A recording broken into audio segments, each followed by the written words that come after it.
Neighbour countries మనకు support ఉన్నప్పటికీ కూడా ఈ ఇన్సిడెంట్ అయిన తర్వాత కరెక్ట్ అంటారా? The moment it hits you, you strike back. టెర్రరిస్టులకి షెల్టర్ ఇస్తున్న ప్లేస్ జమ్మూ కాశ్మీర్ అని చెప్పేసి అంటే అది వాళ్ళ బ్లడ్లో ఏంటంటే ఇది మన వాళ్ళు కాదు, ఇది వేరు, మనది, మనం ఒక సపరేట్ ఇస్లామిక్ స్టేట్ మనం పెట్టుకున్నట్టు. సో రీసెంట్గా జరిగిన పహల్గామ్ టెర్రరిస్ట్ అటాక్ గురించి అందరికీ తెలిసిందే. ద ఈడియట్స్ అంటే ఇక్కడ ఏదైతే Pakistani. Coming to this attack, ఎందుకు ఇలాంటి అటాక్స్ జరుగుతున్నాయి అంటారు? మీ అభిప్రాయం ఏంటి? It's a purely I call it as a failure of a political the system. ఇప్పుడు ఇలాంటి ఒక టూరిస్ట్ స్పాట్స్లో ఇలాంటి ఇన్సిడెంట్స్ జరగడం వల్ల అది ఎలాంటి ఇంపాక్ట్ మనకు ఫర్దర్గా ఉంటుంది అనుకుంటారు? నిజంగా చెప్పాలంటే చాలా భయంకరంగా ఉంటుందండి. Tourism is the most important thing. Hi hello viewers, welcome to social post TV. నేను మీ శ్వేత. సో ప్రస్తుతం మనతో పాటు రియల్ ఎస్టేట్ ట్రెండ్ సెట్టర్, మానవతాది, తన సంస్థ పేరులోనే ఇండియాని నింపుకున్న దేశభక్తుడు, Suchir India chairman doctor lion Kiran గారు ఉన్నారు. హలో సార్, ఎలా ఉన్నారు? Hi, all good. సో రీసెంట్గా జరిగిన పహల్గామ్ టెర్రరిస్ట్ అటాక్ గురించి అందరికీ తెలిసిందే. సో ఫస్ట్ అది మీరు విన్నప్పుడు మీకు ఎలాంటి ఆలోచన వచ్చింది? యాక్చువల్గా నేను ఒక కపుల్ ఆఫ్ మంత్స్ బ్యాక్, అంటే జనవరిలో నేను I was there at that place. Okay. I went there. So పహల్గామ్లో అంటే కాశ్మీర్లో ఉన్న అన్ని ప్లేసెస్తో పాటు పహల్గామ్లో కూడా నేను I was there for couple of hours there. So I mean నేను చాలా డీప్గా, అంటే చాలా ట్రిప్స్ నేను కాశ్మీర్లో, అంటే either it is in Jammu or Kashmir, రెండిట్లలో కూడా, శ్రీనగర్లో, ఆ రెండిట్లలో కూడా నేను చాలాసార్లు వెళ్ళాను. లాస్ట్ ఒక 6 monthsలో నెంబర్ ఆఫ్ విజిట్స్ చాలా ఎక్కువగా జరిగాయినాయి. అంటే ఒక ఫిలిం ఈవెంట్లో నేను గెస్ట్గా వెళ్ళడం కానివ్వండి, తర్వాత వేరే ఒక డెలిగేషన్కు సంబంధించినటువంటి ఒక దాంట్లో అలా చాలాసార్లు వెళ్ళాను ఈ మధ్యలో. So I got acquainted with all the లోకల్లో ఉన్నటువంటి మనుషులతోటి కానీ, అక్కడ ఉన్నటువంటి సిచ్యువేషన్స్ తోటి కూడా ఎక్కువగా కనెక్ట్ అయ్యాం. అంటే మామూలుగా మనం ఇక్కడ ఉండి చూడడం వేరు, అంటే చాలాసార్లు ఇంతకుముందు వెళ్ళినా కూడా ఈ ఫ్రీక్వెంట్గా వెళ్ళడంతో it was there in my mind. And obviously as an Indian, మనకి ఇక్కడ ఉన్న వాళ్ళల్లో అందరిలాగానే నాకు కూడా ఇట్స్ ఏ చాలా పెయిన్ఫుల్. అంటే ఇమీడియట్గా నేను I tweeted and also we conducted a candle light rally కూడా ఇక్కడ మనం కండక్ట్ చేసాం దానికి. అండ్ నాకున్నటువంటి కాశ్మీర్లో ఉన్న ఫ్రెండ్స్లో, అంటే శ్రీనగర్లో కానీ జమ్మూలో కానీ ఉన్నటువంటి ఫ్రెండ్స్ అందరితోటి మాట్లాడడం జరిగింది. అండ్ అక్కడ కొంతమంది టూరిస్టులకు సంబంధించి చాలా పూర్ వాళ్లకు కొంతమందికి కొంత సహాయం చేయడానికి కూడా నేను ఇమ్మీడియట్గా కొంత ఫైనాన్షియల్గా కూడా నేను హెల్ప్ చేయడం జరిగింది. ఎవరైతే అలీ చనిపోయినాడో, అతను హార్స్ రైడర్, ఎవరైతే పోనీ రైడర్ ఉన్నాడో అతని కూడా నేను, అంటే ఎవరైతే అతను తీవ్రవాదుల్ని అతను ఆపేసి, I mean is only the Muslim I believe, he died over there, he sacrifice his life. అతని కూడా ఒక ఇనిషియల్ అమౌంట్ ఆఫ్ 1 lakh నేను అతను ఇమీడియట్గా అక్కడ పంపించడం కూడా జరిగింది. Wow, super sir. సో ప్రతి సిచ్యువేషన్లో ఆబ్వియస్లీ మీ హ్యుమానిటీని ప్రూవ్ చేస్తూనే ఉంటారు మీరు. కమింగ్ టు దిస్ అటాక్, ఎందుకు ఇలాంటి అటాక్స్ జరుగుతున్నాయి అంటారు? మీ అభిప్రాయం ఏంటి? So it's not just a single statement. మనం ఒక సింగిల్ స్టేట్మెంట్లో దీన్ని డిఫైన్ చేయలేము. It's a purely I call it as a failure of a political the system.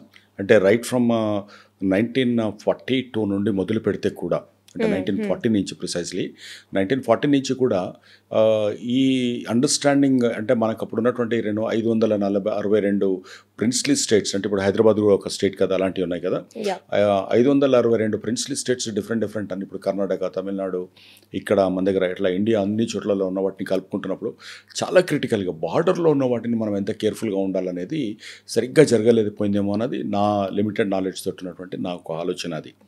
Because it's a very critical. ఎప్పుడు కానీ ఎక్కడైనా చిన్న ఊళ్ళో కూడా తీసుకుంటే గట్టు పంచాయతీలు అంటాం మనం. అంటే ఇట్స్ అ బార్డర్లో ఒక ల్యాండ్ లార్డ్కు ఇంకో ల్యాండ్ లార్డ్కు మధ్యన వచ్చి అది చాలా తీవ్ర స్థాయిలో ఉంటుంది. ఈవెన్ ఫ్యామిలీస్లో మధ్యలో, బ్రదర్స్ మధ్యలో ఉన్నప్పుడు కూడా అది గట్టు పంచాయతీలు అని చెప్పేసి ఇట్స్ బార్డర్ డిస్ప్యూట్స్ అనేది వస్తాయి. అలాంటప్పుడు మనకు ఒక కంట్రీగా మనం విడిపోతున్నప్పుడు న్యాచురల్గా అక్కడ ఉండేటువంటి ఎఫెక్ట్ ఉంటుంది అది. సో దాన్ని మనము ఎంత ఫాస్ట్గా మనం రియాక్ట్ అయిపోయి ఎంత విజన్తో వెళ్ళాలి, అంటే మనం సాఫ్ట్ స్టేట్, మనం చాలా చాలా పొలైట్గా ఉంటాము, అది ఇవన్నీ సెకండరీ అండి. సో మనకు తీసుకునే ఒక డెసిషన్ అది తరతరాలకు సంబంధించినట్టు అయినప్పుడు మనం ఎంత కేర్ఫుల్గా ఉండాలి. అంటే అక్కడ నేను ఇచ్చే స్టేట్మెంట్ ఏంటంటే ద వే ద ఈడియట్స్, అంటే ఇక్కడ ఏదైతే పాకిస్తానీ ఈ ఫోర్సెస్ ఏదైతే ఉన్నాయో పాకిస్తానీ పొలిటికల్ పార్టీస్ ఏదైతే ఉన్నాయో వాళ్ళు యాక్ట్ చేసినంత స్మార్ట్గా మనం చేయలేకపోయాం మేము. అంటే దానికి మనం ఇచ్చుకునేది ఏంటంటే మనం చాలా సాధు స్వభావం ఉన్నది మనకు మనకు మనం మనం we don't want to you know we are more diplomatic way we handle అని అంటాం. But certain times it may not help us. At what cost? ఇవాళ మనం దాదాపు కొన్ని లక్షల మందిని మనం ఇప్పటిదాకా మనం పొడగొట్టుకున్నాం. అంటే 1967లో వారు జరిగినప్పుడు కానీ 70లో జరిగినప్పుడు కానీ అన్నిట్లలో కొన్ని చాలామందిని మనం పొడగొట్టుకుంటూ వస్తున్నాం. వీటన్నిటికీ రీజన్ ఏంటి? వీటన్నిటి ఇలా కావడానికి కారణాలు ఏంటి అని ఆలోచిస్తే ఆ స్టార్టింగ్లో జరిగినటువంటి ఆ రాంగ్ డెసిషన్, ఎప్పుడైతే ప్రిన్స్లీ స్టేట్ ఆఫ్ కాశ్మీర్ మన ఇండియాలో కలవాలా వాళ్ళు కలవాలని బ్రిటిషర్స్ ఎప్పుడైతే చెప్పినారో వాళ్ళని అడిగిచ్చినప్పుడు, as you know Britishers are always divide and rule లాగా ఫస్ట్ నుంచి వాళ్ళు ఉన్నారు. బట్ అక్కడ మీరు వాళ్ళకు ఒక 2 months ముందో 3 months ముందో వాళ్ళకి ఇచ్చినప్పుడు first Hari Singh is another అంటే I call him as an idiot king అనుకుంటాను నేను. ఆడు కూడా ఏం చేస్తారు, నేను సపరేట్గా ఉంటాను అని చెప్పాడు. I wanted to have a separate country, నేను సపరేట్గా ఉండిపోతానని చెప్పాడు. So they have given a chance. ఆ తర్వాత సైరల్ అని ఒక బ్యారిస్టర్ను the British government they appointed him as ఓడికల్ దట్ ఈ బార్డర్ లైన్ అను, అంటే ఇండియా పాకిస్తాన్ మధ్యన యాక్చువల్ లైన్ను చేయడానికి అని చెప్పేసి is a barrister and is an advocate. అతన్ని లండన్ నుంచి పిలిపించి అతనికి ఇచ్చిన టైం ఎంత అంటే 5 weeks you draw the line అని చెప్పారు. మనం ఒక చిన్న బిల్డింగ్ చేయాలనుకుంటే కూడా 2 months 3 months దాకా అడుగుతాడు architect. Actual line of control ఏంటి, అక్కడిదేంటి ఇక్కడిదేంటి అనేది చూడాలి. ఈ లోపల జిన్నా స్టార్టెడ్ మెజారిటీ ఉన్న దగ్గర అంతా కూడా మాకు మా స్టేట్స్ ఉండాలి అది ఇదని చెప్పేసి అతను ఈ started coming to the Kashmir, ఇక్కడ అక్కడ వచ్చి అన్నీ మాట్లాడడం. దాని నేషనల్ కాన్ఫరెన్స్, ఇంతకుముందు ముస్లిం కాన్ఫరెన్స్ ఉంది, దాని నేషనల్ కాన్ఫరెన్స్ అయింది అప్పుడు. సో షేక్ అబ్దుల్లా అప్పుడు 1930s అతను స్టార్ట్ చేసిన దాన్ని ఇవన్నీ కనుక తీసుకుంటే ప్రాపర్గా హ్యాండిల్ చేయలేకపోయింది అనేది నాకు ఉన్నటువంటి ప్రధాన భావన. దాదాపు 200 సంవత్సరాలు మనం బ్రిటిషర్స్ తోటి 200-300 సంవత్సరాలు ఐదర్ అంతకుముందు ఉన్నటువంటి బ్రిటిష్ కానీ అంతకుముందు ఉన్నటువంటి ఇన్వేడర్స్ ఎవరితో అయితే మనం ఫైట్ చేస్తూ వచ్చామో వాళ్ళతో చేస్తూ వచ్చిన తర్వాత కనుక తీసుకుంటే మళ్ళీ 79 years నుంచి మళ్ళీ మనం ఇదే బాధలు పడుతున్నాం. Is it really required? Is it really needed? So Pakistan Kashmir అని మనం అంటాం, ఆజాద్ కాశ్మీర్ అని వాళ్ళు అంటారు. 2009లో అనాటానమస్గా మేము సపరేట్ ఏదో పెట్టామని అనుకుంటూ వాళ్ళు ఊహించుకొని మాదిది అంటే they declare it as you know ఇదేదో ఇండియా వచ్చేసి మమ్మల్ని చేసేసింది, ఇండియా వచ్చేసి బంగ్లాదేశ్ని మా నుంచి విడగొట్టేసింది అని వాళ్ళకి అదొక రకమైన కసి పెంచుకున్నారు వాళ్ళు. బట్ అది ఆ టైంలోనే వన్స్ ఫర్ ఆల్ ఒక పర్మనెంట్ సొల్యూషన్ తీసుకొని ఆ పాకిస్తాన్ ఆక్యుపైడ్ కాశ్మీర్ అంటే ఇండియాలో హరి సింగ్ ఎందుకు డెసిషన్ తీసుకొని ఇండియా వైపు వచ్చాడు, అతను ఇండిపెండెంట్గా ఉందామనుకున్న మనిషి అయ్యి స్లోగా పాకిస్తాన్ వాళ్ళు ఏం చేశారంటే దే స్టార్టెడ్ యునో దీన్ని గిల్గిట్లో కానీ దీంట్లో వాటిని ఆక్యుపై చేసుకుంటూ వెళ్ళిపోతూ కనపడింది. ఈ థాట్ యునో నేను వీళ్ళతో నేను నెగలేను, నా కెపాసిటీ సరిపోదు అంటే ఆ రకమైనటువంటి విజన్, ఆ రకమైనటువంటి కెపబిలిటీస్ ఉండాలి, అండర్స్టాండింగ్, ఆశ అనేది ఉంటుంది ప్రతివాడికి. నేను సపరేట్ కంట్రీగా ఉండిపోతాను అనే మిగతా అన్ని చోట్లలో మనం మిడిల్ ఈస్ట్లో అక్కడ ఇక్కడ చూస్తుంటాం కదా, అలా ఇతను కూడా ఏదో ఆశలు కళ్ళలు కన్నాడు. బట్ నీకు అపోనెంట్స్ ఎవరు? మనం వీఆర్ క్వైట్, నీకు ఇష్టం ఉంటే రా, లేకపోతే వాళ్ళు వదిలేస్తామని చెప్పాం. ఎగ్జాక్ట్లీ మీరు అన్నట్టు ఇందాక మనం అంటే టెక్నాలజీ ఎంత అడ్వాన్స్ వెళ్తున్నా మన జనరేషన్ బై జనరేషన్ మనం డెవలప్ అవుతున్నా కానీ ఫాలోవర్స్ అంటే మీరు కొట్టండి అయినా సరే మేము ఇంకొక చంప చూపిస్తాము అన్న వేలోనే మన సిస్టమ్ ఇంకా వెళ్ళడం వల్ల మేబీ చాలా మందిని మనం నష్టపోతున్నాము. సో ఈ విషయానికి వచ్చేసరికి ఇక్కడ ఇంటెలిజెన్స్లో ఫెయిల్ అయిందంటారా, గవర్నమెంట్లో ఫెయిల్ అయిందంటారా? అదే అండి, అంటే ఫస్ట్ నుంచి కూడా ఏంటంటే మనకు అది సెన్సిటివ్ ప్లేస్ అని అనుకున్నప్పుడు అంటే ఈ పర్టికులర్ సిచ్యువేషన్ కనుక మనం అనాలిసిస్ చేస్తే ఇది ప్యూర్లీ ఫెయిల్యూర్ ఆఫ్ ఇంటెలిజెన్స్. డెఫినెట్గా ఇప్పుడు మనం మాట్లాడకూడదు దాన్ని, బికాజ్ నా మన కళ్ళ ముందు ఉన్నదంతా కూడా ఈ ఫెయిల్యూర్ అనేది ఏది అయినా కూడా దీనికి పర్మనెంట్ సొల్యూషన్ ఏంటి అనేది ఆలోచించాలి. వీ షుడ్ నాట్ యూనో అంటే మోరల్గా మనము ఇంట్రాస్పెక్షన్, ఇంటర్నల్ సర్జరీ ఇవన్నీ కూడా మనం తర్వాత చేసుకోవచ్చు. బట్ ఇట్స్ అ ప్యూర్లీ అక్కడ ఒక గెస్ట్లు ఒక టూరిస్టులు వస్తారనుకుంటున్నప్పుడు ఆల్ సెన్సిటివ్ ప్లేసెస్లో మనకున్నటువంటి అన్ని కొన్ని వేల మంది లక్షల మంది మనకు పారామిలిటరీ ఉంది, అక్కడ సిఆర్పిఎఫ్ ఉంది, అండ్ జమ్మూ కాశ్మీర్ పోలీస్ ఉంది, అండ్ బార్డర్ సెక్యూరిటీ ఫోర్స్ ఉంది. వీళ్ళందరూ ఉన్న తర్వాత మీరు ఎనీవేర్ ఎక్కడన్నా చూడండి, నేను 4-5 రకాల యూనిఫామ్స్ కనపడుతుంటాయి అక్కడ ఎయిర్పోర్ట్లో దిగినప్పటి నుంచి చూస్తే. సో ఇంత సెన్సిటివ్ ప్లేస్లో అంత ఇదిగా ఎలా వదిలేశారు? అందులో కొన్ని ఏరియాస్లో ఎలా ఉంటుందంటే దాన్ని ఆనుకొని మొత్తం మీరు చూస్తే మీరు ఏ విజువల్లో చూసినా ఎందుకంత ఫారెస్ట్ ఉంది. ఫారెస్ట్ ఉన్నప్పుడు అక్కడ ఇన్ని రోజుల తర్వాత మనకి ఎంత ఇంటెలిజెన్స్ డెవలప్ అయి ఉండాలి, ఎంత డేటా అవైలబిలిటీ ఉండాలి. సో ఇక్కడ ఒక పర్టిక్యులర్ కమ్యూనిటీకి సంబంధించింది అన్నప్పుడు వాళ్ళు అక్కడ లోకల్ సపోర్ట్స్ అంటే by way of the language అనుకోండి, లేదా ఇంకోటి వాళ్ళని ప్రొవోక్ చేస్తున్నప్పుడు స్లీపింగ్ సెల్స్ ఉంటారు అండ్ అండర్ గ్రౌండ్ వర్కర్స్ ఉంటారు. వాళ్ళందరూ ఎక్కడైనా రియాక్ట్ అవుతారు అనుకున్నప్పుడు ఆ ఇంటెలిజెన్స్ సిస్టమ్ ఎలా ఉండాలి. Why it is not covered with a proper CC cameras? Exactly. Why it is not covered with a drone and regular intelligence కి ఎందుకు ఉండకూడదు? మీరు రెగ్యులర్ ఉన్న ప్రాంతాలు పక్కన పెట్టేస్తే most important critical sensitive places ఏంటి, టూరిస్టులు ఎక్కడ వస్తారు, మెయిన్ టార్గెట్ ఏది టెర్రరిస్ట్ టు గెట్ వాళ్ళు ఏం చేసినా ఎందుకు చేస్తారంటే వాళ్ళు వీళ్ళని చంపడం వల్ల ఆ ఏరియా అంతా వెళ్ళి వాళ్ళ కంట్రోల్లో కలుస్తుంది లేదా వాళ్ళకి స్వాతంత్రం వస్తుంది అనేది కాదు. వాళ్ళు they wanted to get noticed. A terrorist act అయినా కూడా వాటి అల్టిమేట్ ఆబ్జెక్ట్ ఈజ్ వాళ్ళ ప్రెజెన్స్ను చూపించుకోవడానికి.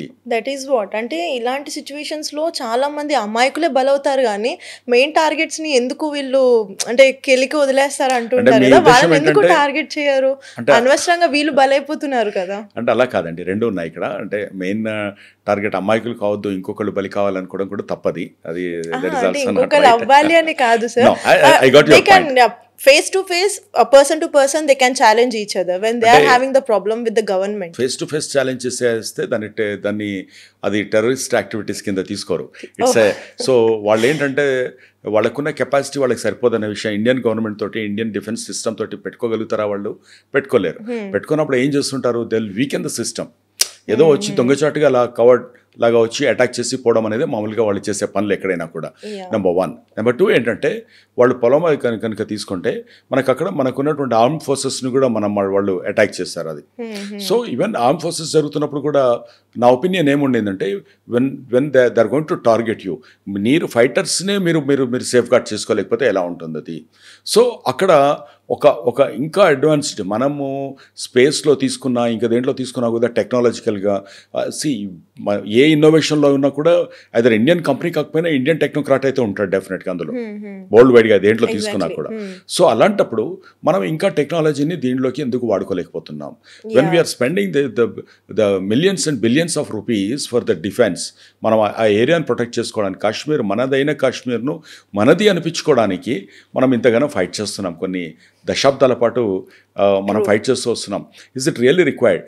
అంటే మనకు అది ఒక పర్మనెంట్ సొల్యూషన్ మనకు తెలుసు అది ఇప్పుడు, కాకపోతే ఇంకా 30 ఏళ్ళు ఇలాగే ఉంటే ఇంకా 30, 40, 50 years ఉంటుందని అనుకుంటున్నప్పుడు why are we keeping quiet? ఇప్పుడు వచ్చిన తర్వాత ఈ లాస్ట్ 10 yearsలో కనుక తీసుకుంటే article 370 that is a beautiful decision. ఒక్కసారి అసలు ఏం లేకుండా బ్లడ్ బయటికి రాకుండా తీసుకొచ్చిందంటే ఆర్టికల్ 370 విషయంలో తీసుకున్నప్పుడు. అలాగే అక్కడ ఎలక్షన్స్ పెట్టాలని అంత తొందరగా చేయాల్సిన పని లేకుండా ఉండింది. బట్ ఓకే, కోర్ట్స్ డెసిషన్ మనం ఏం కౌంటర్ చేయలేము, కానీ అక్కడ అది కంట్రోల్ రాకుండా ఎప్పుడైతే అసెంబ్లీ అనేది ఒకటి ఉంటుందో, ఎమ్మెల్యేలు అవుతారో, ఎమ్మెల్యే దగ్గరకు వచ్చే వాళ్ళంతా ఎవరు ఉంటారు అక్కడ? Local voter maybe sleeping cell అయి ఉండొచ్చు, ఒక టెర్రరిస్ట్ అయి ఉండొచ్చు, ఇంకెవడని ఉండొచ్చు. Politician will act like a politician only. End of the day వాళ్ళకి కావాల్సినటువంటి ఓటర్ అన్నప్పుడు ఆ ఓటర్కి ఏది కావాలనుకుంటే అలాగా వాళ్ళు చేయాల్సి వస్తుంది. నేను టెర్రరిస్ట్ల మీద రైజ్ చేసినప్పుడు వాళ్ళు బిల్డింగ్స్ అన్ని కొలగొడితే మళ్ళీ ముఫ్తీ మొహమ్మద్ అది ఆ lady and the chief minister ఆవిడ అండ్ ఫరూక్ అబ్దుల్లా వెళ్ళేసి దాని మీద గొడవ చేస్తున్నారు. నిన్న మొన్ననేమో ఇది చాలా తప్పు అని అన్నారు. Certain decision, certain signals when we wanted to send. మరి పాకిస్తాన్ మీద గొడవ పెట్టాలన్నప్పుడు పాకిస్తాన్ మనుషులు ఇక్కడ ఉంటే వాళ్ళని ఎందుకు వదిలిపెట్టాలి? ఎగ్జాక్ట్లీ. సో మనకి లాస్ట్ 4 years నుంచి కూడా మిలిటరీ సైడ్ ఆర్మీ ఫోర్స్లో రిక్రూట్మెంట్స్ అనేవి తగ్గిపోయాయని రీసెంట్గా ఒక ఇంటర్వ్యూలో రిటైర్డ్ ఆర్మీ మేజర్ మనకి బక్షి గారు కూడా చెప్పడం జరిగింది కదా. సో ఇలాంటి ఒక వీక్నెస్ ఉన్న పాయింట్ని వాళ్ళు టార్గెట్ చేసుకుని ఇలా ప్రవర్తిస్తున్నారని అంటారా? అది తప్పండి. అది అంటే బక్షి గారు అన్నది ఒక లాజికల్ పాయింట్ ఏంటంటే మనకు కంటిన్యూస్ రిక్రూట్మెంట్ అనేది, ఆర్మీ రిక్రూట్మెంట్ అనేది కంటిన్యూస్ ప్రాసెస్. అది ఇండియా లాంటి కంట్రీలో మనం అలాంటి వాటిని నెగ్లెక్ట్ చేయకూడదు అనేది బక్షి గారు చెప్పారు. డెఫినెట్గా అది పాయింట్. బట్ దానికి దీనికి సంబంధం లేదు. మన దగ్గర మ్యాన్ పవర్ తక్కువ ఉండి కాదు, we have enough man power. అలాంటప్పుడు ఒక చిన్న ప్లేస్నే కాపాడుకోలేని మ్యాన్ పవర్ మన దగ్గర ఉంటే రేపు పొద్దున వారికి ఎలా వెళ్ళగలుగుతాం? అది ఇట్స్ నాట్ రిలేటెడ్, అంటే దానికి దీనికి లింక్ లేదు అది. సో బేసిక్ ఏంటంటే మనకున్నటువంటి అక్కడ జమ్మూ కాశ్మీర్ పోలీస్ కానీ లేదా మనకున్నటువంటి బార్డర్ సెక్యూరిటీ ఫోర్సెస్ది కానీ డిఫెన్స్ ఫోర్సెస్లో అక్కడ కోఆర్డినేషన్ చాలా బాగానే ఉంటుంది జనరల్గా. బట్ అక్కడ ఏదో ఇంటెలిజెన్స్ ఫెయిల్యూర్ అయితే అక్కడ డెఫినెట్గా జరిగింది. అండ్ రిక్రూట్మెంట్ అంటారు, ఆ రిక్రూట్మెంట్ కంటిన్యూస్గా జరగాల్సిందే, అది మనం ఎప్పుడు ఉండకూడదు. ఎందుకంటే ఎప్పటికప్పుడు రిటైర్ అవుతుంటారు, ఫ్రెష్ బ్లడ్ని ఇంక్లూడ్ చేయాలి. ఇంకోటి ఏంటంటే ఇది ఒక సిస్టమ్ అండి. మనం మళ్ళీ ఒక 4-5 years తర్వాత మళ్ళీ రావాలి అన్నప్పుడు అసలే డిఫెన్స్లోకి పోవడానికి చాలా మంది తక్కువ చూపిస్తున్నారు ఇప్పుడు ఇంట్రెస్ట్. ఇంతకుముందు ఏంటంటే ఎంప్లాయ్మెంట్ ఆపర్చునిటీస్ లేక మిగతా వాటితోటి ఒక ఊళ్ళో ఒక 10 మంది డిఫెన్స్ వాళ్ళు పోయి జాయిన్ అయినప్పుడు ఒక హీరో వర్షిప్ తోటో లేకపోతే లైఫ్ సెటిల్ అవుతుందనో ఇంకో దాంతో అక్కడ ఆర్మీ రిక్రూట్మెంట్స్లో డిఫెన్స్ రిక్రూట్మెంట్లో చాలా చాలా హెవీగా వచ్చి పడేవాళ్ళు. బట్ ఇప్పుడు కొంచెం తగ్గింది అది. సో దాంట్లో పర్సంటేజ్ ఆఫ్ అప్లికేషన్స్ కనుక తీసుకుంటే ప్రాస్పెక్టివ్ ఇది కనుక తీసుకుంటే కొంచెం స్లోగా it's coming down, slow down అవుతుంది. సో దానికి గవర్నమెంట్ కూడా ఏం చేస్తుందంటే వాళ్ళకి ఎక్కువ జాబ్స్ ఇవ్వడము, వాళ్ళకి ఎక్కువ బెనిఫిట్స్ చూపించడం లాంటిది కూడా గవర్నమెంట్ చేస్తూ వస్తుంది. సో ఈ పర్టికులర్ దీంట్లో నేనేమంటానంటే ఇది రిక్రూట్మెంట్ ఆపకూడదు, బట్ ఇలాంటి సిచ్యువేషన్కు దానికి సంబంధం లేదు. బట్ ఏ సిచ్యువేషన్ ఏ జరిగినా బ్లెస్సింగ్ ఇన్ డిస్కస్ ఏంటంటే ఇలాంటి జరగకూడదు. జరిగిన తర్వాత ఇంత మంచి చక్కటి అవకాశం ఉంది మనకు, ఇంకొకసారి ఇలాంటిది జరగకూడదని కొంచెం టైం ఎక్కువ తీసుకుంటున్నారేమో.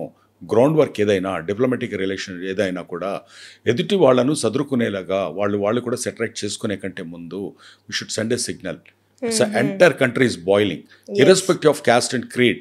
ఇవాళ ముస్లిమ్స్ కూడా రోడ్ల మీదకి వచ్చి గొడవ చేస్తున్నారు. First time we are seeing that you know. అప్పుడు కొన్నిసార్లు సైలెంట్గా ఉండేవాళ్ళు కూడా, న్యూట్రల్గా ఉండేవాళ్ళు కూడా ఇవాళ you touch base any one. Even కాశ్మీర్లో రోడ్ల మీదకి వస్తున్నారు మనుషులు, వాళ్ళు కూడా this is not the right way అని చెప్తున్నారు వాళ్ళు కూడా. ఎందుకంటే they also realise that Pakistan is not the country to join. If we join with them, అది కూడా మనం రేపొద్దున మనకు కూడా ఒక ఒక చిప్పగతి వస్తుంది మనకు. అంటే will starve and will die అనే దానికి అక్కడ కనపడుతుంది. ఇండియా ఈజ్ ప్రోగ్రెసింగ్, ఇక్కడంతా బాగుంది. గవర్నమెంట్ రైల్వే కనెక్టివిటీ తీసుకొస్తుంది. ఇప్పుడు జమ్మూకు ఒక సపరేట్, శ్రీనగర్కు జమ్మూకు రైల్వే కనెక్టివిటీని తీసుకొస్తున్నారు, ఎయిర్పోర్ట్స్ని అప్గ్రేడ్ చేస్తున్నారు, అండ్ ప్రైవేట్ ఇన్వెస్ట్మెంట్స్ తీసుకొస్తున్నారు. ఇదంతా టైంలో ఏదైతే వాళ్ళు అనుకున్నారో వాళ్ళ ఆబ్జెక్ట్ ఏంటంటే ఇక్కడ టూరిస్టులు రావద్దు, మళ్ళీ ఇక్కడ ప్యానిక్ ఇవ్వాలి. ప్యానిక్ ఇవ్వడం వల్ల లోకలైట్స్లో మళ్ళీ ఫ్రస్ట్రేషన్ వస్తుంది over a period of time. వాళ్ళు స్టార్వింగ్ వస్తుంది. స్టార్వింగ్లో ఉన్నప్పుడు మళ్ళీ వాళ్ళు కావాల్సినటువంటి యూత్ను వాళ్ళ వైపు మళ్ళీ తిప్పుకొని వాళ్ళు మళ్ళీ మనకి అగెనిస్ట్గా, మన వాళ్ళనే మనకి అగెనిస్ట్గా ప్రయోగించవచ్చు అనేది వాళ్ళ ఆబ్జెక్ట్ క్రాస్ రోడ్స్లో మనం ఇప్పుడు ఉన్నాం ఎగ్జాక్ట్గా. ట్రూ. కానీ జమ్మూ కాశ్మీర్కి వచ్చేసరికి అది even it's a part of India, but still టెర్రరిస్టులకి షెల్టర్ ఇస్తున్న ప్లేస్ జమ్మూ కాశ్మీర్ అని చెప్పేసి అంటున్నారు. ఇది ఎంతవరకు నిజం? అంటే మీరు రీసెంట్గా విజిట్ చేసి వచ్చారు కాబట్టి you know the depth of that. ఇక్కడ ఎలా ఉంటుందంటే మైనారిటీ దీంట్లో ఉన్నప్పుడు తెలియకుండా ఒక రకమైనటువంటి మనం రైట్ అయినా రాంగ్ అయినా మనం సపోర్ట్ చేసుకుంటూ వెళ్తుంటాం కొన్నిసార్లు. So over a period of time, ఇది ఇప్పుడు ఈ రోజు నుంచి ఉన్నది కాదు, దాదాపు 90-80 ఏళ్ల నుంచి ఉన్న తర్వాత అది వాళ్ళ బ్లడ్లో ఏంటంటే ఇది మన వాళ్ళు కాదు, ఇది వేరు, మనది, మనం ఒక సపరేట్ ఇస్లామిక్ స్టేట్ మనం పెట్టుకున్నట్టు ఉండాలి అనేది రూట్స్ నుంచి అలా తీసుకుంటూ వచ్చారు. తీసుకుంటూ వచ్చేసి అక్కడ వాళ్ళకి ఏంటంటే పొలిటికల్ సిస్టంలో కూడా అక్కడ స్కూల్స్ నడవనియలేదు, ఇంకోటి నడవనియలేదు. ఒక అన్రెస్ట్ అనేది కంటిన్యూస్గా ఉండాలి. అండ్ పాకిస్తాన్ వాళ్ళకున్నటువంటి ఇంటర్నల్ ఇష్యూస్ అన్నిటినీ కూడా డైవర్ట్ చేయడానికి ఇదొకటి ఒక రీజన్ అయింది. నిజంగా చెప్పాలంటే నాకు straight question to all the people of India and also to the Pakistan, నేను అడిగేది ఏంటంటే POK అని, పాకిస్తాన్ ఆక్యుపైడ్ కాశ్మీర్ అని, మన భారతదేశంలో శ్రీనగర్ జమ్మూ కాశ్మీర్ కలవకంటే ముందు వాళ్ళు ఆక్యుపై చేసుకున్న లైన్ను మాకు ఇది వదిలిపెట్టండి అని అంటే అప్పుడు ఆ రోజున ఒప్పుకోవడమే చాలా చేసినటువంటి పెద్ద తప్పు. సరే, అప్పుడు యాక్చువల్ లైన్ ఆఫ్ కంట్రోల్ అది పెట్టుకొని అదొకటి పెట్టారు, బాగానే ఉంది. బట్ ఆ POKలో పాకిస్తాన్ లోపలనే ఉంది కదా, వాళ్ళ అడ్మినిస్ట్రేషనే ఉంది కదా, దో అక్కడ ఒక అనేది నామకే వ్యవస్థ ఉంటుంది, but under the control, under the currency of the Pakistan నడుస్తుంది. వాళ్ళు ఈ రోజున ఎందుకు తిరగబడుతున్నారు? వాళ్ళు ఎందుకు స్ట్రీట్స్లోకి వచ్చి గొడవ చేస్తున్నారు? ఎందుకు పాపం వాళ్ళకి అంత పావర్టీ లైన్లో ఉన్నారు వాళ్ళు. వాళ్ళ దగ్గర ఉన్నటువంటి మినరల్స్ని తీసుకెళ్ళి అమ్ముతున్నారు, వాళ్ళకి ఏం రూపాయి రావట్లేదు. వాళ్ళ దగ్గర ఉన్నటువంటి పవర్ జనరేట్ చేస్తున్నారు, వాళ్ళకు ఉన్నటువంటి పవర్ను వాళ్ళకు చాలా ఎక్స్పెన్సివ్ పవర్ వాళ్ళకి రేట్స్ వాళ్ళు పెట్టి పవర్ కొనుక్కుంటున్నారు. ఇలాంటి సిచ్యువేషన్ మనం ఎందుకు ఇంకా ఎక్కువగా మనం ఎక్స్పోజ్ చేయలేకపోతున్నది? ఇండియన్ మీడియా కూడా దీని మీద ఎందుకు ఎక్స్పోజ్ చేయలేకపోతుంది? సో ఇది ఎందుకు చర్చ జరిగేలాగా ఎందుకు జరగట్లేదు ఇక్కడ? That is what. ఎందుకు జనాల్లో ఈ అవేర్నెస్ని క్రియేట్ చేయట్లేదు? కొన్ని దశాబ్దాలుగా ఈ పగలు కక్షలన్నీ మీరు ఇందాక అన్నారు కదా, అప్పుడే గవర్నమెంట్ సరైన డెసిషన్ తీసుకుని ఉంటే మేబీ ఈ జనరేషన్ వాళ్ళు హ్యాపీగా ఉండేవాళ్ళేమో. సో అప్కమింగ్ వాళ్ళ గురించి అన్నా ఇప్పుడు పర్టికులర్గా ఒక డెసిషన్ తీసుకోవాలి. If you are in that place, మీరైతే ఎలాంటి డెసిషన్ తీసుకుంటారు? ఇక్కడ ఒకటి బిజినెస్లో అయినా ఒక కంట్రీకి సంబంధించినటువంటి మేనేజ్మెంట్లో అయినా కూడా మనకు కొన్ని కట్ త్రోట్ డెసిషన్స్ అనేది తీసుకోవాలి. అంటే ఇది మనకు ఫ్యూచర్లో కూడా చాలా ప్రాబ్లం వస్తుంది, దీనివల్ల నాకు లాభం లేదు అని అనుకున్నప్పుడు మనం ఒక డెసిషన్ తీసుకొని చేయాలి. అది కాశ్మీర్ మనది, మనం కాశ్మీర్ని వదిలిపెట్టుకోలేము. మనకు అది అసలు దాని మీద మనకు మనకు నా ఒక చేతినో లేకుంటే ఒక లెగ్నో లేకుంటే ఒక హెడ్నో తీసేయమంటే నేను ఎలా ఇవ్వలేము, అది ఉండదు. Pakistan occupied Kashmir is an illegally occupied by the Pakistanis. And అక్కడ ఉన్నటువంటి దాంట్లో నేనై ఉంటే ఇంకా అక్కడ ఉన్నటువంటి వాళ్ళందరినీ మన వైపు మనం డైవర్ట్ చేసుకోవడానికి ఎన్ని రకాల ప్రయోగాలు చేయాలో అన్ని రకాల ప్రయోగాలు చేస్తాం. అండ్ నెంబర్ 2 ఈజ్ పాకిస్తాన్ వాళ్ళకున్నటువంటి ముస్లిం కంట్రీస్, ఇస్లామిక్ కంట్రీస్ అన్నింటి లోపల కూడా నా ఈజ్ ఎ డార్లింగ్. వాళ్ళందరికీ కూడా చాలా ఇష్టమైన మనిషి. సౌదీ, దుబాయ్ వీళ్ళన్నింటిలో కూడా డిప్లొమాటిక్ దానితోటి ఉన్న తర్వాత సో ఇంకా ఒక వాళ్ళ వైపు సింపతి వచ్చేలాగా చూడకుండా ఇమీడియట్గా స్ట్రైక్ చేయాలి. వాళ్ళ ప్రాబ్లం ఏమొచ్చింది, ఒక 4 టెర్రరిస్ట్ చంపిపోతే మనం పట్టుకోలేకపోతున్నాం అనేది వచ్చింది. అది it is a big forest, మనకు కూడా కష్టమే, నేను ఒప్పుకుంటాను. బట్ అది ఏం మెసేజ్ ఇస్తుంది, ఒక 4 పట్టుకోలేకపోతున్నటువంటి కంట్రీ దగ్గర ఉన్న ఇంటెలిజెన్స్ సిస్టమ్ ఏంటి, వాళ్ళకున్న కెపాసిటీ ఏంటి అనేది ఒక ఆర్డినరీగా సౌత్లో ఉన్నటువంటి నాకు కూడా కలగగలిగే అవకాశం ఉన్నప్పుడు మనకేం చేయాలంటే వీటన్నిటికంటే strike on the Pakistan, smash it. దాని మీద హ్యుమానిటేరియన్ రైట్ ఆ రాంగా అది తర్వాత నేను సర్వైవ్ అవ్వాలి. I'm responsible for my Indian citizens. నా దేశ భవిష్యత్తు కోసము ఈ పర్మనెంట్ మిలిటరీ ఎక్స్పెండిచర్ను తగ్గించుకోవాలనంటే దాన్ని వీకెండ్ చేసేయాలి. ఆల్రెడీ బలూచిస్తాన్లో అక్కడ గొడవలు నడుస్తూనే ఉన్నాయి. సో బలిచ్ లిబరల్ ఫ్రంట్ అక్కడ చాలా వాళ్ళు it's almost 40 to 50%, more than 50% of the area is Balochistan. Punjab and Sindh రెండు. ఈ పంజాబ్ సింధు తీసేస్తే మిగతా వాటిల్లో ఉంది. పంజాబ్కు సింధుకు వాటర్ గొడవలు ఉన్నాయి, అక్కడ దాంట్లో ఉంది. సో అది ఒక టెర్రరిస్ట్ స్టేట్గా మనం డిక్లేర్ చేయించడంలో ఎందుకు ఫెయిల్ అవుతున్నాం? వాళ్ళు వెళ్ళి మాది పాకిస్తాన్, మాది కాశ్మీర్, మాది ఇది అని వాళ్ళు ఎందుకు ప్రతిసారి అనుకునేలా ఉండే? అసలు ఎంతకాలం దీన్ని ఎందుకు అంత క్యాజువల్గా తీసుకుంటున్నాం మనము? And why we are spending so much of our budget on a particular state? అక్కడ చేసుకోవడం వన్స్ ఫర్ ఆల్ ఇది సొల్యూషన్ రాకుండా ఉంటే ఇంత కాన్సెన్సస్ అనేది ఇప్పుడు జరుగుతున్న సిచ్యువేషన్లో ఇంత ఓపెన్ కాన్సెన్సస్ అది ఎప్పుడు రాదు. వరల్డ్ వైడ్గా మనకు సపోర్ట్ చేస్తున్నారు.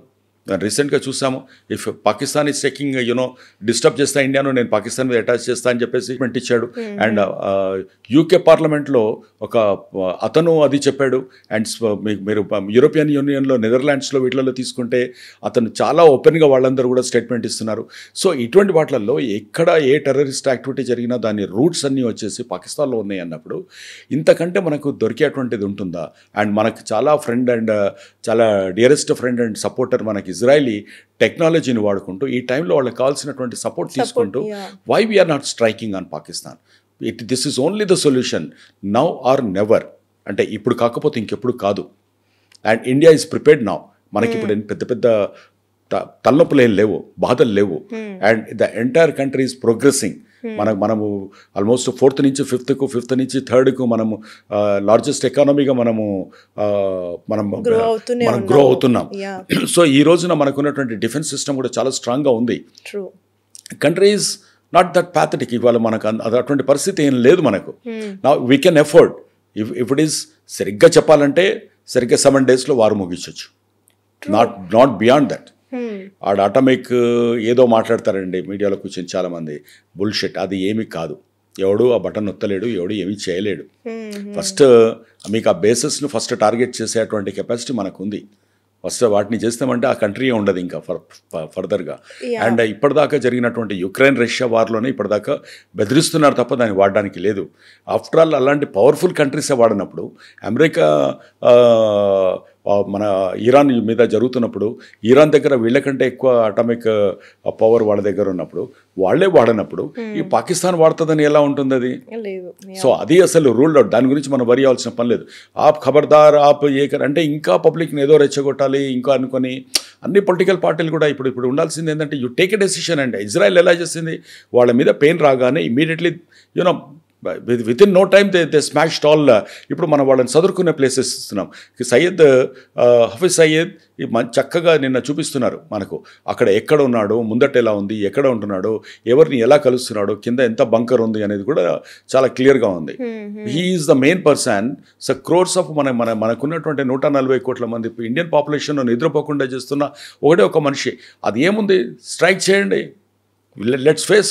కొంతకాలం మనకు ప్రాబ్లం వస్తుంది, వార్ పోస్ట్ వార్ ఎఫెక్ట్స్ ఉంటాయి మనకు. మనం కూడా కొంతమందిని మనం సాక్రిఫైస్ చేయాల్సి వస్తే రావచ్చేమో. But now or never. ఇది రైట్ టైం, రైట్ డెసిషన్ మనం ఇప్పుడు తీసుకోవాలి. That's a beautiful Kashmir. And దానికంటే చాలా అందమైంది పిఓకే, అండ్ చాలా మినరల్ రిచ్గా ఉంది. దానికోసం చైనా వస్తుంది అక్కడ, ఇంకొక పార్ట్లో చైనా టచ్ అవుతుంది అక్కడ. ఆ చైనా వచ్చి వాళ్ళు ఒక బ్యూటిఫుల్ రోడ్ వేసేసుకొని అక్కడ నుండి పైకి తీసుకొని వెళ్తున్నారు. Why are we keeping quiet? ఎప్పుడు మనం చూపించుకునేది వీఆర్ ఆల్సో యూనో, అంటే మనం 4th, 5th ఎకానమీతో పాటు 4th, 5th పవర్ఫుల్ కంట్రీ అని అనిపించుకోకపోతే ఎలా? మనం what is that message we are giving to the world? That is what. So ఇంత నైబర్ కంట్రీస్ మనకు సపోర్ట్ ఉన్నప్పటికీ కూడా ఈ ఇన్సిడెంట్ అయిన తర్వాత డిసిషన్ కరెక్ట్ అంటారా? డెసిషన్లో ఒకటి ఉందండి. ఇప్పుడు ఆ వాటర్ది ఉంది, అది ఇమీడియట్గా మనం ఏం చేసేది కాదు. అది that's about 5 to 10 years of the long term plans అవన్నీ కూడా. దాని మీద డ్యామ్స్ కట్టాలి, టన్నల్స్ పెట్టాలి, వాటర్ని డైవర్ట్ చేయాలి. బట్ ఒక ఫియర్ కాంప్లెక్స్ క్రియేట్ చేయడానికి దాన్ని మేము ఇవ్వను అనలేదు, కెప్ట్ ఇట్ అండర్ అబయన్స్ అని పెట్టారు. దాన్ని సస్పెండ్ చేస్తున్నాం అనేలాగా ఉంది అది. సో అది బాగుంది అది. బట్ దానికంటే బియాండ్గా మనకు వాళ్లకు డిప్లొమాట్స్ని తీసేయడము, పేయడము అది చాలాసార్లు చేస్తుంటాం. ఏదైనా చిన్న చిన్న గొడవలు జరిగినప్పుడల్లా తగ్గించుకోవడం అదంతా ఉంది. తగ్గించుకున్నారు తప్ప కంప్లీట్గా వాళ్ళని బైకాట్ చేసి పంపించడం కూడా మనం చేయలేదు. అంటే ఇండియాకి ఎప్పుడు కానీ మన డిప్లొమసీ అనేది రైట్ ఫ్రమ్ డే వన్ మనం మంచి అని అనుకుంటున్నాం. బట్ అది మన స్కిన్కు హీట్ వచ్చేసి బబుల్స్ వచ్చేదాకా, అది వచ్చిందాకా కూడా కూర్చున్న తర్వాత ఇది ఇంకా కొంచెం బెటర్గా ఉండాలి. అంటే మనం ఆవాజ్ ఇచ్చేసి పెయిన్ అయిన తర్వాత ఇప్పటికి దాదాపు 10 days అవుతుంది. 10 days తర్వాత కూడా ఇంకా మనం అలాగే ఉన్నాము అని అనుకుంటే అది ఇట్స్ నాట్ రైట్ థింగ్. చేతకాంతనం లాగా అని అనుకుంటారు, అడ్వాంటేజ్ తీసుకుంటారు. మనమే వీఆర్ వీకర్ అని ప్రూవ్ చేసుకుంటున్నట్టు ఉంది ఈ గ్యాప్ ఏదైతే ఇస్తున్నామో. ఎగ్జాక్ట్లీ వీఆర్ నాట్ ప్రిపేర్డ్ అని కనిపిస్తుంది. Yeah that is what. అంటే ఏ సిచ్యువేషన్ అన్నా సరే వీళ్ళకి టైం పడుతుందేమో, లాగ్ చేస్తారు అన్నట్టే ఉంది. కానీ ఎలాంటి సిచ్యువేషన్ వచ్చా ఫటాక్స్ మనం రియాక్ట్ అవుతాము అన్నది ఎదుటి వాళ్ళకి అది తెలియట్లేదు. అంటే అంటే నేనేమంటానంటే మనకు you are dynamic and you will react to the pain అనేది మీకు మీ చేతు మీద వచ్చేదో దొమ్మ కొడుతుందండి, మీరు కొట్టిపోయిన తర్వాత అక్కడ ఏదో బ్యాట్ పట్టుకొని వచ్చి మనం చంపడానికి ట్రై చేయకూడదు. The moment it hits you strike back, అంతకంటే ఉండకూడదు. లాస్ట్ టైం మీరు సర్జికల్ స్ట్రైక్ అని చెప్పేసి మనం చేసాం. దానివల్ల ఒక వాళ్ళు కాదది, అలా ఏం జరగలేదని వాళ్ళు అనుకున్నారు. లేదా మీ ఫైటర్ జెట్ మేము ఇది చేసామని వాళ్ళు ఏదో చెప్తున్నారు. బట్ మనకున్న కాన్ఫిడెన్స్ ఏంటంటే ఎస్ మనం అక్కడికి వెళ్ళాము, మనం చేసాము, బ్యాక్ వచ్చాము అనుకున్నాం.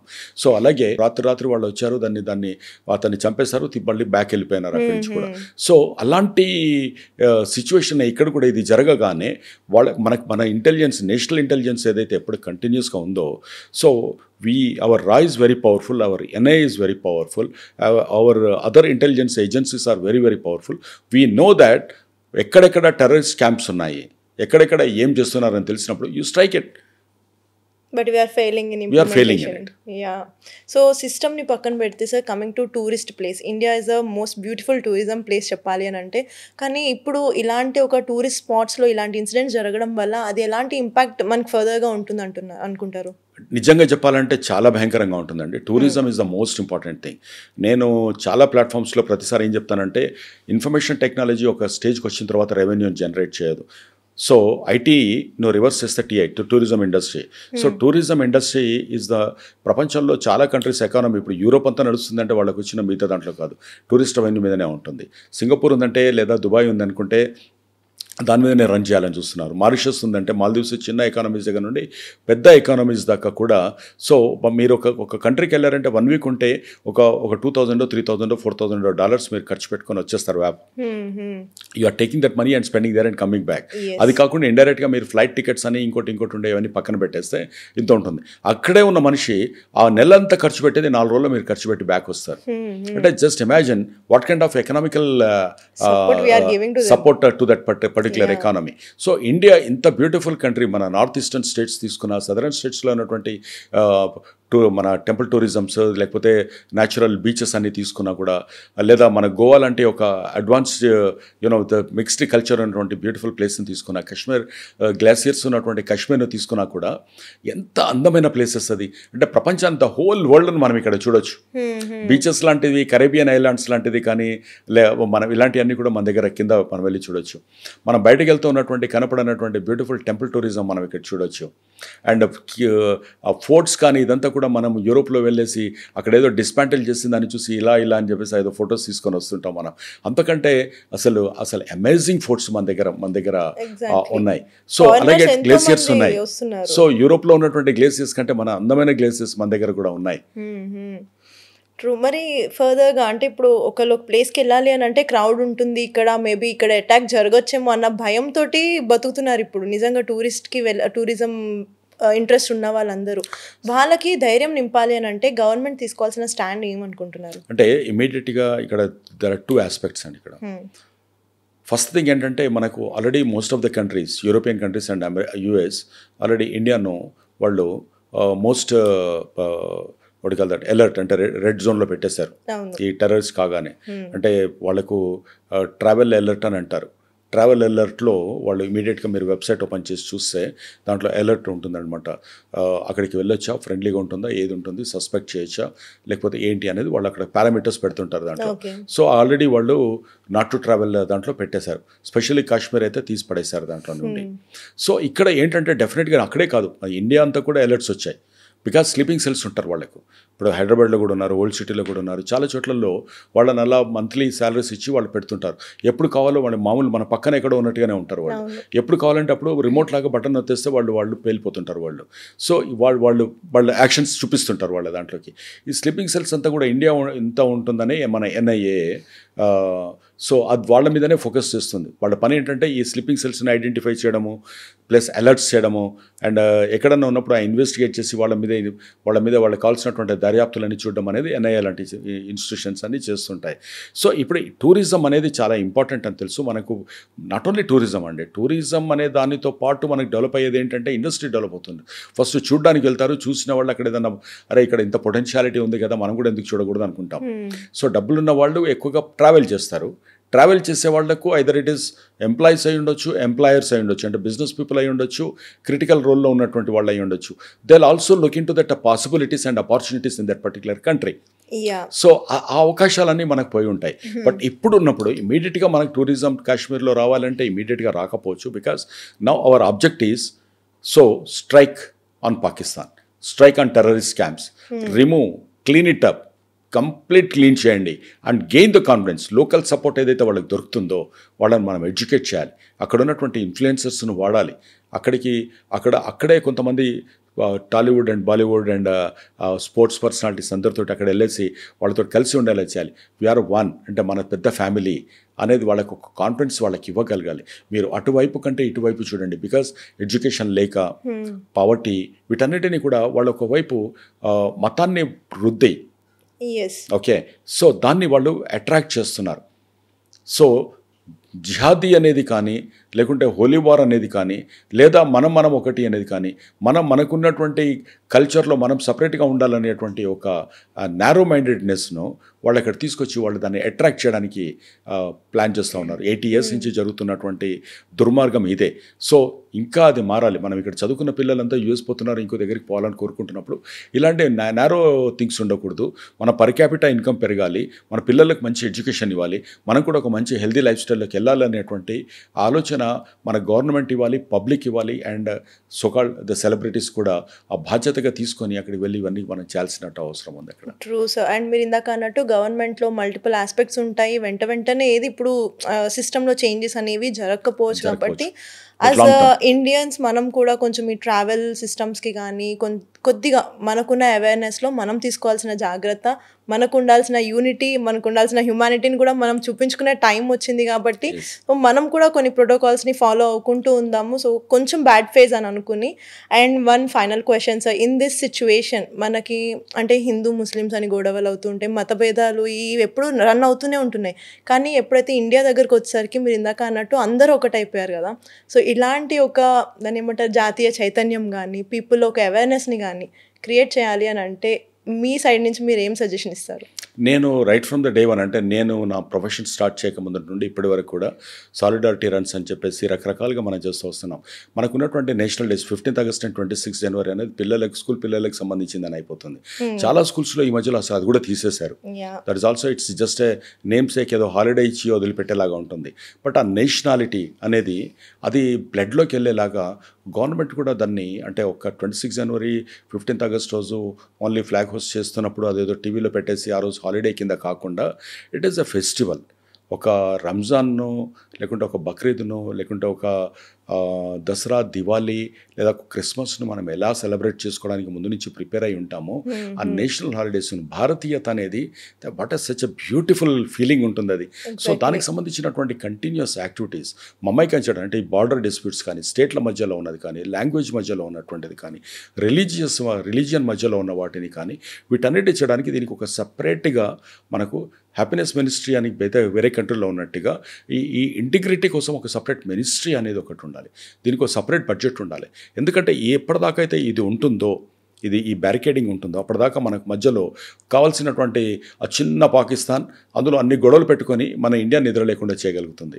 వాళ్ళు సక్సెస్ అవ్వగలుగుతున్నారు. అక్కడ వాడు వచ్చి అడిగి టార్గెట్ కిల్లింగ్ అని అంటున్నాం మనం, నువ్వు హిందువా అని చంపేస్తున్నాడని. వాడు దానికి ఒక పర్పస్ ఉంది. వాడు హిందువా ముస్లిమా కాదు, ఒక హిందూ అనగానే మనకు మధ్యలో గొడవ పెట్టుకోవడానికి అదొక ఓకే అడ్వాంటేజ్ తీసుకుంటున్నారు. వాళ్ళు ఏం చేస్తున్నారు మళ్ళీ ఇంకోటి, అది మేం కాదు, పాకిస్తాన్ ఇచ్చి రాలేదు, కాశ్మీర్ వాళ్ళే అలా వెళ్ళి చంపేస్తారు వాళ్ళకి ఆజాదీ కోసం అనేది ఇంకొకటి తీస్తున్నారు, మార్చేస్తున్నారు, ఇంటర్ప్రిటేషన్ చేంజ్ చేస్తున్నారు వాళ్ళు. సో అక్కడ మనం సక్సెస్ అవుతున్నప్పుడు మనం దానికి కౌంటర్గా మన దగ్గర జరిగింది ఏంటంటే, వీఆర్ ఆల్ వన్. అసలు నీ దేశం నువ్వు చూసుకోరబోయి మాకు వచ్చి మాతో అనకు, వీఆర్ ఆల్ ఇండియన్స్ అనేది అందరం కలిసి రోడ్డు మీదకి వచ్చాం. ఈ రోజున హిందూ, ముస్లిం, క్రిస్టియన్ అందరం కలిసి వచ్చాం.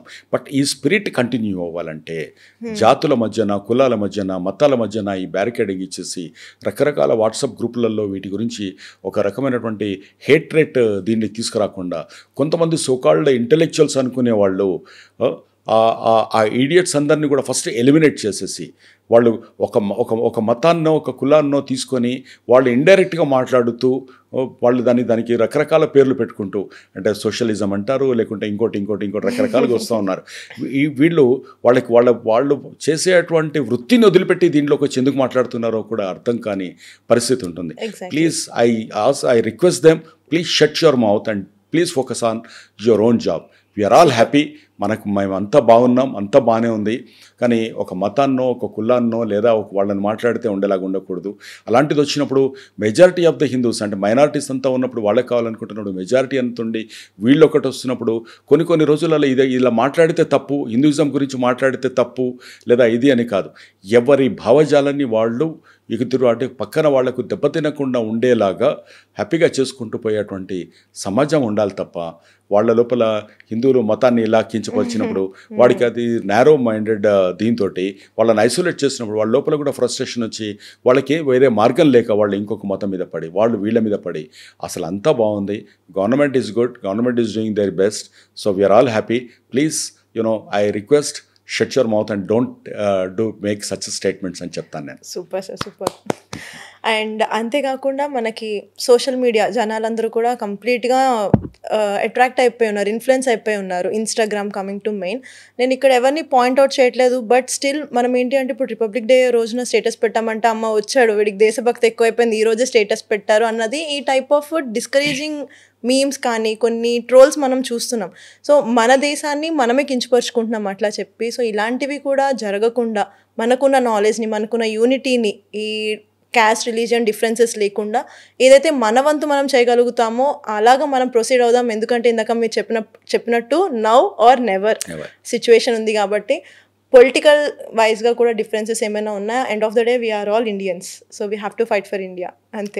So this is the conclusion and thank you so much for this opportunity. Thank you.